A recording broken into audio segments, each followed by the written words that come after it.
So we'll I go think live without I any. think there's a lot of spirits in here today. I know. Somebody's clicking instead of me clicking. That's a good thing. So welcome everyone. Welcome everyone to You've Got This. That's a good thing.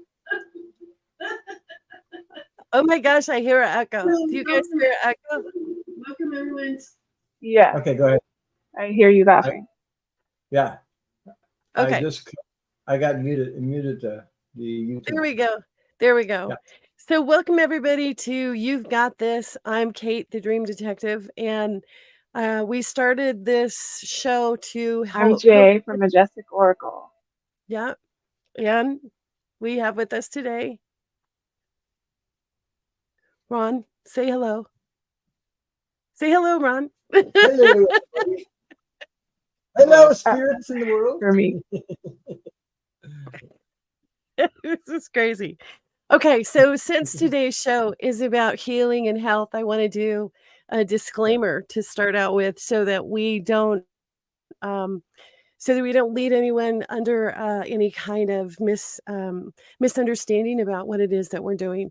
So the disclaimer is that this broadcast does not provide medical advice. The information, including but not limited to text, graphics, images, and other materials contained in the video, are for informational purposes only. No material on this site is intended to be a substitute for professional medical advice, diagnosis, or treatment. Please always seek the advice of your physician or other qualified healthcare provider with any questions you may have regarding a medical condition or treatment and before undertaking a new healthcare regime. And never disregard professional medical advice or delay in seeking it because of something that you have seen or heard on this program.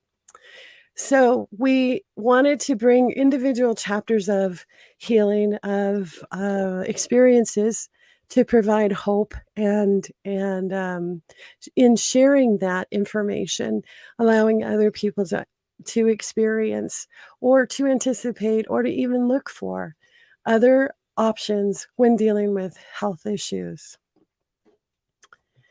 So I guess we'll jump right in.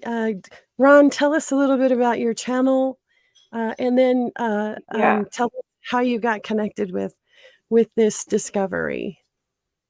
Okay. My channel, I have a channel since 2.5 years, I think. Before I was a moderator, and I was always searching to improve or be the best version of myself as I could be. So through searching like this, but that's my journey since the beginning anyway, because I've done a lot of courses and name it, because I was trying to find peace in my heart, in my soul, because there was a lot of confusion because of all the stuff I've been through. So a long journey, but my channel is about pure unconditional love. Anyway, that's my name's Unconditional Love. And where I got that name was through near-death experience I had when I was a child. And when I decided to share my life journey on my channel, I started with my near-death experience to explain I've been on the other side. I remember images. I remember I have the feeling, the knowledge that comes from there through. So I said, maybe if I share my story, I could help some people. And it grew from there. I don't do politics. I only do personal readings or share personal stories, or I'm there to try to help as many people as I can.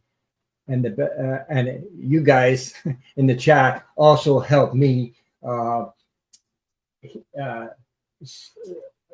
continue healing myself, and with the connection you guys all in the chat, it helps unite people so we can help heal each other, share love, because love is an energy that does heal people. So that's what I'm all about.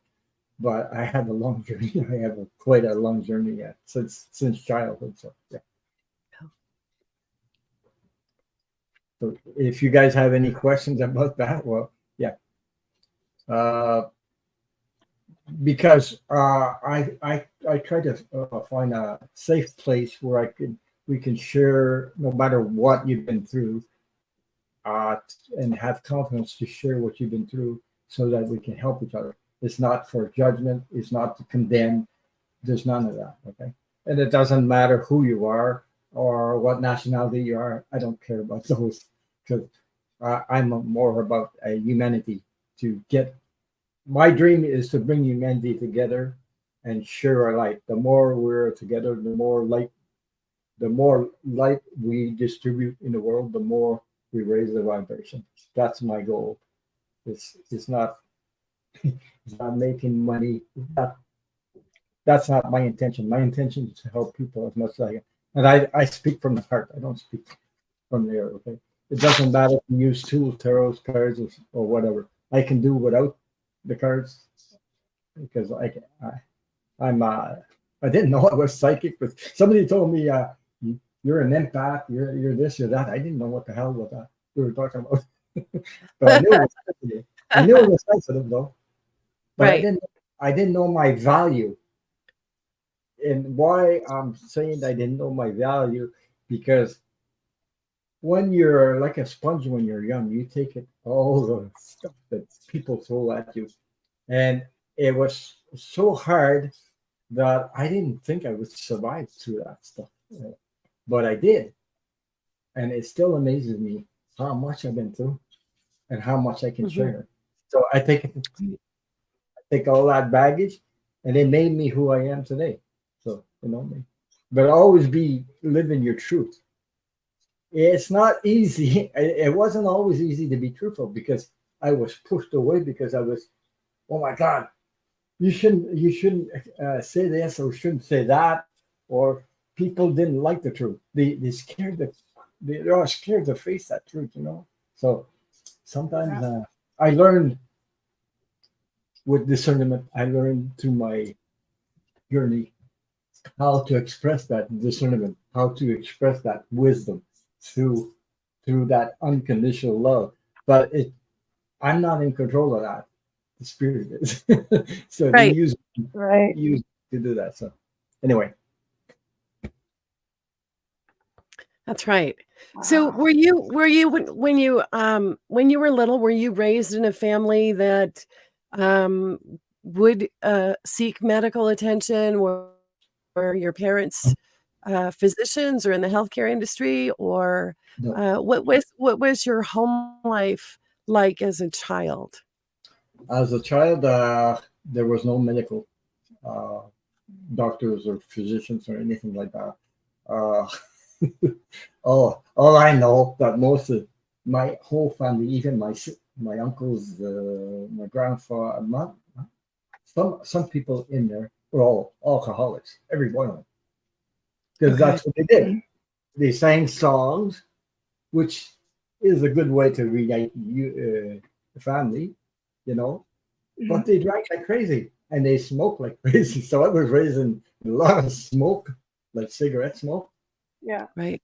And I've been doing all that. Plus, the alcoholic is really something else.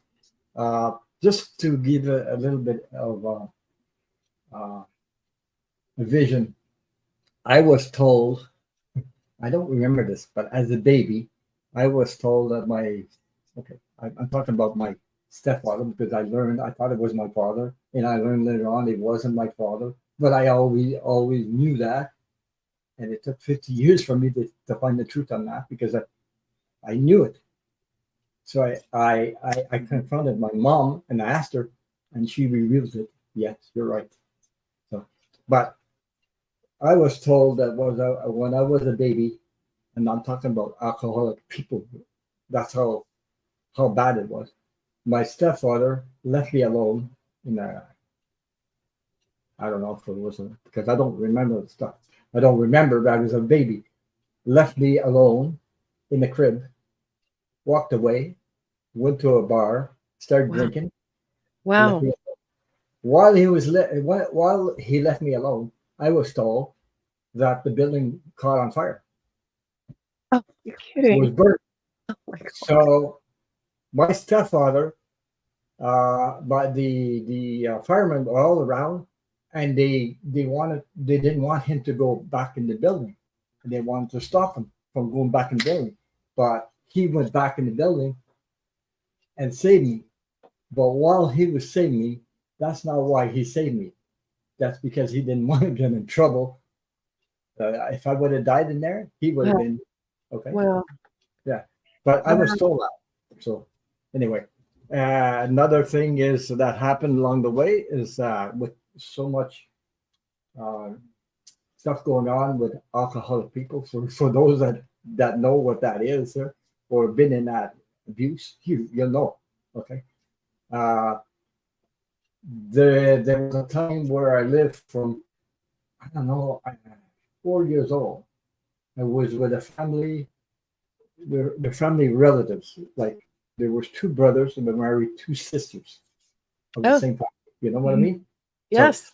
and the two brothers were my grandfather and the other one, his brother, who married two sisters.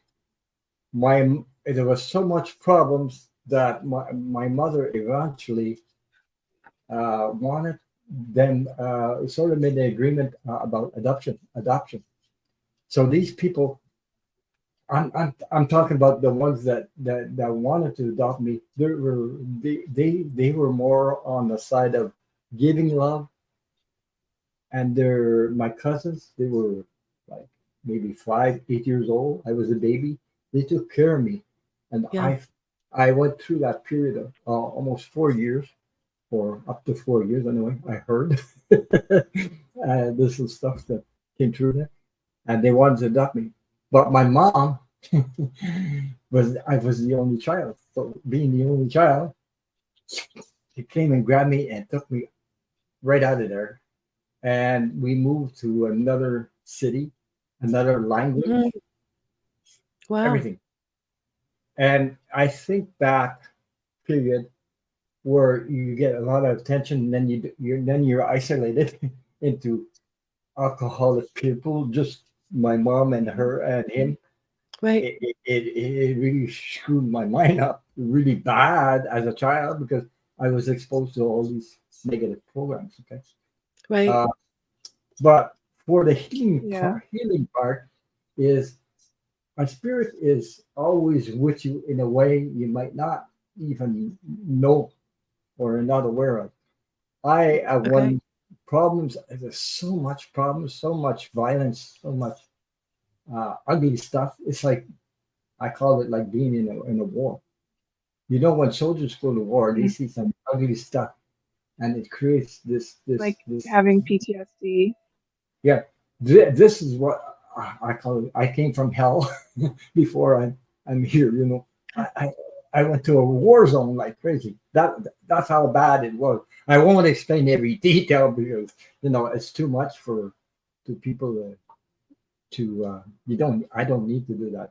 Uh, but I was confronted with guns and things like that. I had my life threatened quite a few times, but anyway, but what saved me mentally and emotionally, because I was attacked physically, mentally, and emotionally so much that my mom brought me to a doctor once, and the doctor said, "Your son is 5 years behind everybody else."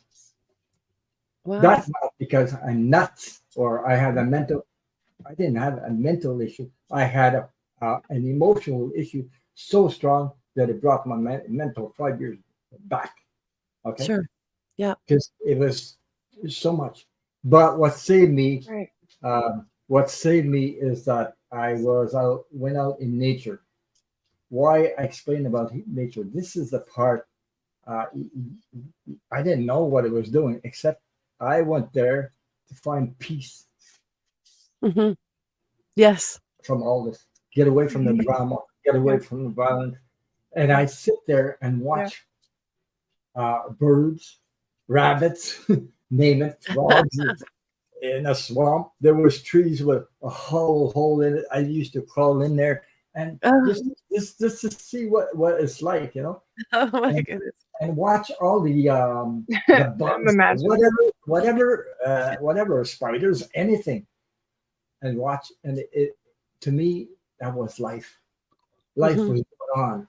Different different types of bugs, different types of birds, and there was a sort of harmony. I could see that in it, and it helped me mentally and emotionally. Mhm. That's where I recharge my batteries. It's funny to say this, but it does. Okay. Anyway, Yes. so that's part of the healing I started with. I have a long, long journey, but the healing I've always been in it, trying to heal, trying to heal, trying to heal, trying to heal, trying to heal. Right. Okay, this is not an overnight thing. This is a long process I've been So through. let me Yeah, just pause for a second because I had a thought that went through my head about being smart enough and having enough courage yeah. to walk out the front door to somewhere safe. I mean, how old do you think you were when you Yeah. realized that you could find comfort in the hollow of a tree? I mean, that's just to me spectacular. I mean, the comfort and the protection of the tree, I right? know. This glorious tree, right?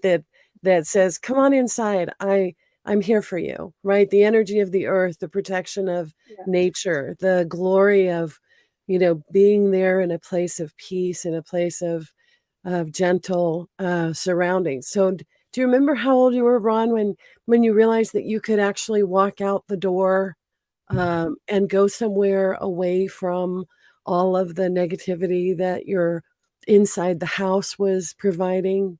Do you remember how old you were? And it took Uh, such courage, right, to just walk out the door. What if they found you? What if they didn't want you to Somewhere go? around 8, 9 years old, I think, around that Okay. age. Okay. Yeah. Wow. Before I didn't need that because I was almost adopted. Up Right. at the age of 4, Mhm. I had surrounded by love. Right. Then Yes. isolated like a prison. Yeah. Boom, completely away from me. And it took. Right. There's people I haven't seen when they came to my marriage. 50 years I hadn't seen them. I didn't Well, even know there's people I didn't even know they existed. That's how bad well, it was. So I was cut off, communication cut off completely, family, emotionally and mentally cut mhm, off. My whole Psychological. family. Okay, and right. it's still cut off. That you cannot bring back those connections.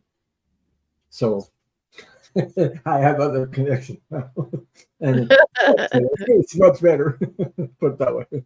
But anyway, Yeah. I was 8 years old, 9 years old, and 9 years old. I'll tell you something that happened at 9 years old. It got so bad, I ran away. At 9 years old, I was. I talk. I always talk about bicycle. Right? I used to ride my bike. I rode my bike 9 miles. Mhm. It was 9 miles actually. At 9 years old, that's another nine. And Mhm. Yeah. I went far. It was called Petawawa. That's in Ontario, Canada.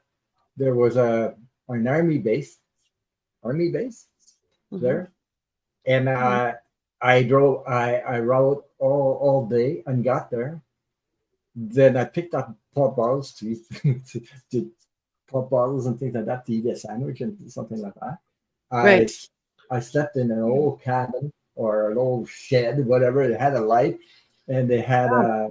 a baby buggy, baby like Mhm. carriage, and Yes. I slept in there. Yeah. I said, big Cram. spiders like that. It scared the crap out of me, but I had a light, so that was my safe place during the night. And they found Wow. me. They found me the next day. I was all over TV.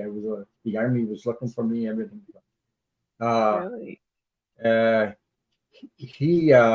my stepfather found me. I don't know. He must have found it. And there was a guy that was from the army that was living upstairs where we were. He was with him. I guess he talked to him. He said, "You better not touch him because whatever." But I don't know. So he found me, brought me back home, and I was, when I saw him, I started running for the bush. Right. Right. That's how Yeah. I was. Left my bike behind. I was running. He caught me, but I mean, he caught me anyway. He was scared, and I'd be down in the bush, and you never find me again. But Right. anyway, so he brought me home. Can I ask you a question? Yeah, go ahead. While you were kind of going through your journey and trying to get away and seek solitude and peace and comfort, um, did you, obviously, I'm assuming you were scared, but did you ever feel spirit with you or just something, kind of guiding or protecting you throughout all of these, I didn't. runaway I don't think I did. scenarios and things that went on? I don't think I was thinking about that during that time because I wasn't. I was in Right. a rush for At survival. that time. Yeah, a rush for survival, and spirit was with me anyway. My guys were with me because they Yes. were, even though I didn't understand that just yet. I didn't understand everything, even though I had near death experience. I did that near death experience. I remember when I got out of the crap. Like I remember, geez, I had a near death experience. I really. Then I remember the pictures I saw and things like that. After all this, but during that time, no, it's like a rush to survive all the time. Yeah. But anyway, Yeah. when I got home, I found my mother in the bed. She tried to commit suicide. Oh my gosh. Yeah, When they brought you back home from your Oh, adventure. Yeah. Oh, honey. Oh my gosh. yeah. So my mother tried to commit suicide several times, but one, my mother, okay. Now I understand the story. My mother, I think my mother went and got me at 4 years old because she couldn't live without me. And first of all, I I helped her live longer than she, she could have because of me. I saved her life several times because she tried to commit suicide so many times. But alcoholics, that's what they do. I mean, they go. But she had a hard. Then I learned I didn't know this stuff. There's stuff I didn't know. She had a hard life for herself. Okay, so I got to understand a little bit about why I had that. You know, the issues I had. Yeah. So anyway, I got back home and I said I'd never do it again. I'd never run away again, and I ran away 2 times. Yeah. And the last time I was underage. I was only 14 years old when I started working. Oh my gosh. 14 years old, I started working in the bush because sawmill. Okay, that's gosh. why I love wood and things like that. But that must be my guides that pushed me into that. I got to work sawmill, and right. I ran away. I was 14 years old, and I 14, 15 years old, and I never come back until I was 18. I came back by myself, but my mother was no longer with my stepfather. So anyway, but at 14 years old, there was something happened. My stepfather,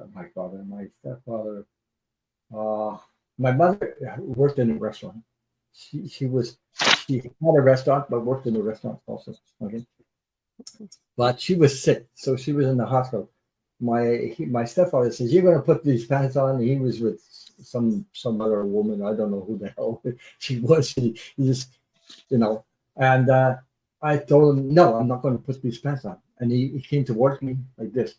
And I said, "You son of a bitch! You ever touch me, I'll kill you, son of a bitch!" And I just confronted him. So he's 300 pounds. I'm 80 pounds. Wow. But he backed off, really backed off, because at that point I was in a state that it doesn't matter what you do to me. But if I get a hold of you, you're going down. Yeah. And that's where it took a lot of courage to confront this guy because he used to love to do things to people and laugh about it. He was like a devil. Like just I could still hear that laugh, that that devil laughing inside, be enjoyed watching people suffer. That's how Right. bad it is. Yeah. Right. I won't go down that lane too much there. Because, I just want to explain that no matter where you've been in your life, I know some people went worse than I did anyway, and they're still up there. They have courage. You're you're Right. you're you are more powerful than you think you are. Even me, Mhm. going through all that, I didn't know I had this powerful spirituality inside of me. It was inside. It all it needed was to be discovered. So I took a lot of courses in my Beautiful. I took a That's lot of good. courses in my life, like human relationships, because I was blocked. Mhm. I'm talking right now, okay? I couldn't talk before. I just like when I want to talk, it's like a big ball come up here. You couldn't I couldn't express myself because I was Yeah. That nailed chakra. down like this. Couldn't say Hmm. nothing. Right. But these courses helped me gradually get out of my shell or whatever you call these friggin' programs that Yeah. you absorb. Uh, because they put me through some these courses help, like they have special steps and they bring you to speak out and in front of people. Yeah. I was shaking like a leaf like that to speak to people in front, and that helped me. That thing helped me to do what I'm doing today too. Wow. So So you yeah, had an environment where most of the people after the age of 4 were yeah, really not present. They were yeah, there, but they were not present. They were not spiritually connected in a way that was loving. So you mentioned that you had an illness yeah. that was severe. At what age? What age was that? And can you describe what that illness was? Um, this is the last one. Um, I got a blank. That's okay. That's uh, okay. Well, you know what? We can explore the avenue that you brought up about understanding that they were there, but just having to discover them, mhm. to discover that you have a Yeah. spiritual connection to guides and angels and to higher Epilepsy, source. epilepsy. Okay, Epilepsy. epilepsy. Because Okay. epilepsy, they had so much. How do you call it?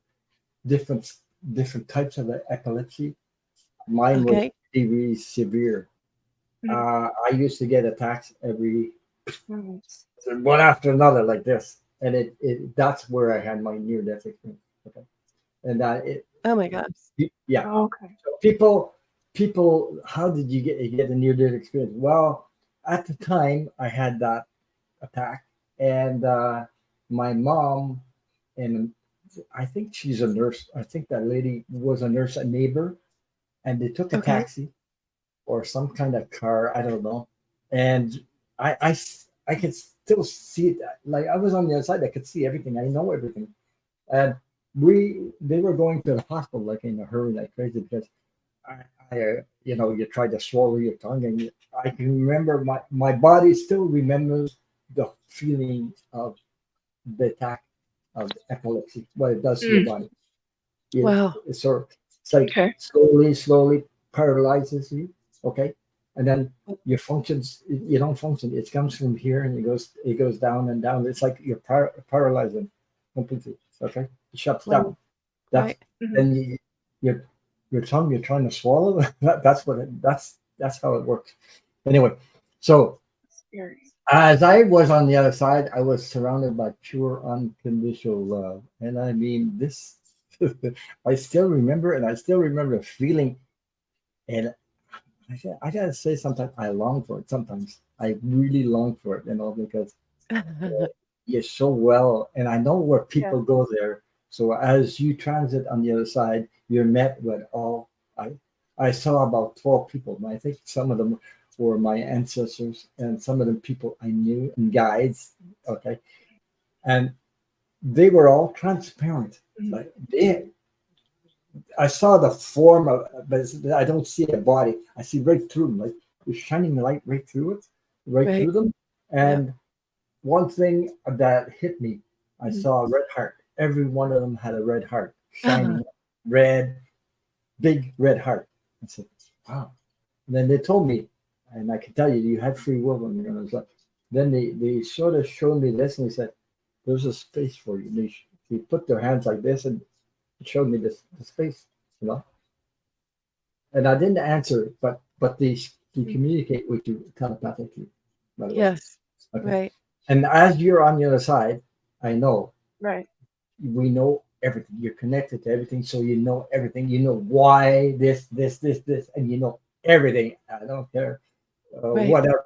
Okay, you're so connected Yeah. on the other side. So as I turned around like this, I saw that he only explained the energy that came after towards me was like the sun. You ever look at the sun and try to Yeah. look directly at it? What it does, it blinds Yeah. you. It's Yeah. so strong, it blinds you. Yep. This thing was coming at me. Yeah. And the images, the people, the hearts, everything disappeared. And that was coming towards me. Okay. Wow. Yeah. As it was coming towards me, I believe I think it came right into me. The energy of that came into me. I can explain the healing part of that. It derooted my sickness completely. Derooted, like sucked it right out. I mean, I can't explain because and at the time I could see my mother screaming, panicking, give me my son, yelling at the nurse to give me my son. Wow. The nurse knew, she felt my pulse. I had no pulse. So as she gave me to my mom, we were arriving just in front of the hospital and I woke up. And the miracle of that story is I had never had another attack in my whole life. It's like healing process. So this healing process is with the unconditional love that I received, and Yeah. I believe it's part of my journey. Yeah. And I think people feel it when I express this stuff to them. Okay, or it reaches their soul. And I know one thing: everybody has that potential. What did the doctors say after that happened? They couldn't say nothing. They didn't even know. They were all confused anyway. Like even to share the story, I had no more symptoms, and I never had symptoms again after that. So it's not like somebody that Jesus, I was sick and then mine was instantly. There was a reason behind that. Wow. That reason was to be Wow. with you guys today to share that. And and you imagine I was thinking about what am I going to call my channel? 2 seconds. Ron Unconditional Love Tarot. That's it. I didn't question it. I just yeah. So spirit works through me. I believe I'm a healer, but it's not about me. It's what the energy does through me to help other people. That's why I'm here. So I know I'm aware of it, but I don't control it, and I don't know when it's I know when I do my channel that some people say, "Jesus, I felt that." I actually people in the chat said I said a universal hug, and the people that had comments to coming up, they says, "Jesus, this is weird. I felt it." You see what I mean? Yeah. So I don't control that stuff. They do. Right. They work through me, and I don't need to know what they're doing. I just let it flow, and it makes my heart jump. Skip me. I love it. I love this stuff. I love it. Yeah. Yeah. So never any question, never any doubting, never any, I must have made that up, or it was a dream, or the experience was absolutely real. It was Absolutely. real, so real. Absolutely. I'll tell you something. My mom came to my house. Well, she quit drinking, by the way, later on. Yay. Went in AA and healed herself. Wow. But she died young. She was died at 70 years old. Wow. And she had secrets. That one of them, I didn't know that the people wanted to help me. That I didn't know. And my my real father, and I confronted her in the deathbed, and I told her, I think this person is not my real, even though his name is on my birth certificate, and I got his name and things like that. He's not my real father. And she said, "You're right." Because how I don't explain this how it happened. Because now I know other stuff. She was 18 years old. She got pregnant with me from my real dad, and while she was pregnant, my real dad died apparently in an accident. It's strange, in a sawmill, because he was working with he was a like assistant cook or some friggin' thing. He went out, we were chopping trees, and the tree fell on and killed him. So that's what I heard. But it's weird that I worked in the sawmill. You see what I mean? All is connected, everything. So anyway, and then she was 18 years old. At the time, a woman that's 18 years old having a child, they would take the child away. So she married somebody that looked really, really good. So don't, the only advice I could give you, or maybe just to become aware, women, if okay, don't okay, how can I put it? Don't put all your confidence in the way the person looks, because that is very deceiving. Good looks, a good-looking man doesn't mean he's a good man. Okay, put it that way, and that goes for women too. By the way, Right. Either way, Right. it's not physically looking good. You think, oh boy, it's what comes from the heart. It's what you feel. Right. It's what But we all sometimes fall into the physically attractive stuff. Yeah. We fall into that trap, and that's where we suffer a lot. Anyway, so I learned that he wasn't. It took 50 years to find that stuff. I was holding her hand. Oh, there's another thing. She died in 2000. I was holding her hand, and I got to share this with people because this is important to always believe what you feel or because some people don't understand this stuff. I was holding her hand while she took her last breath. She passed on the other side, and I got excitement. I got joy. It's party time and everything. And I said, "Oh my God!" She sent me a message because she knew I would understand. But I couldn't talk about it. Yeah. I talked about it to other people. You say, "You're friggin' nuts. Oh, You're no, off the no. rocker." Mm-hmm. So I Yeah. kept it myself. Anyway. And that was one thing we shared. Yeah. Yeah.